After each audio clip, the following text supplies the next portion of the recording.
গেল শুক্রবার joint base অ্যান্ড্রুসে দেয়া এক ভাষণে যুক্তরাষ্ট্রের প্রেসিডেন্ট ডোনাল্ড ট্রাম্প জানান, তার নতুন এয়ারফোর্স ওয়ান বিমানটিকে বিলাসবহুল একটি উড়ন্ত হোয়াইট হাউসে রূপান্তরিত করা হয়েছে, যা আগে কেউ কখনো দেখেনি।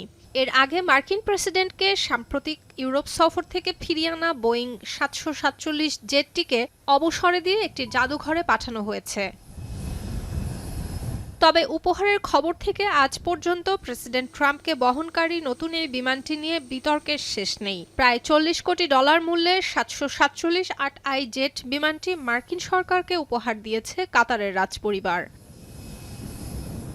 বিমানটির মূল্য ফেডারেল উপহারের সীমা বহুগুণে ছাড়িয়ে যাওয়ায় শুরু থেকেই এ নিয়ে সৃষ্টি হয় বিতর্ক। সমালোচকদের যুক্তি, এত উচ্চ মূল্যের এই উপহার গ্রহণ অসাংবিধানিক, সেটি যুক্তরাষ্ট্রের স্বার্থের সঙ্গেও সাংঘর্ষিক হতে পারে।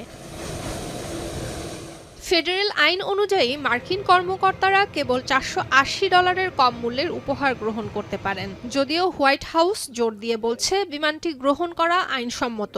তাদের দাবি, সব ফেডারেল আইন মেনেই জেটটি বহরে যুক্ত হচ্ছে। ট্রাম্প প্রশাসনের পক্ষ থেকে আরও বলা হয়, ডোনাল্ড ট্রাম্প ক্ষমতা ছাড়ার পর এটি তার প্রেসিডেন্সিয়াল লাইব্রেরিতে দান করা হবে।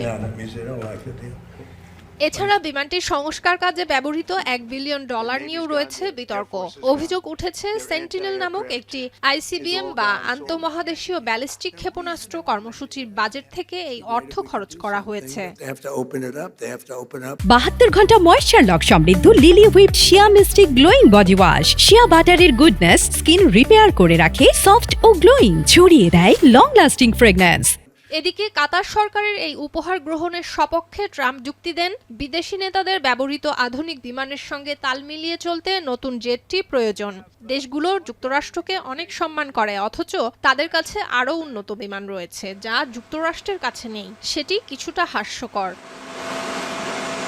প্রেসিডেন্টের বহরে থাকা দুটি পুরনো ৭৪৭ বিমান ১৯৯০ সালে জর্জ H.W. বুশ সরকারের সময় পরিষেবাতে যুক্ত করা হয়। চলতি বছর সুইজারল্যান্ডের দাভোস সফরে যান্ত্রিক ত্রুটির কারণে একটি বিমান ওয়াশিংটনের অ্যান্ড্রুস ঘাঁটিতে ফিরে আসতে বাধ্য হয়। মার্কিন বিমান বাহিনীর তথ্য মতে, কাতারের এই বিমানটিতে নিরাপত্তা, মিশন যোগাযোগ, রসদ সরবরাহ এবং অত্যাধুনিক প্রযুক্তিগত কিছু কাজ হয়েছে। ফলে আগে ব্যবহৃত বিমানটি থেকেও এটি এখন যেকোনো সম্ভাব্য হুমকি মোকাবেলায় বেশি সক্ষম।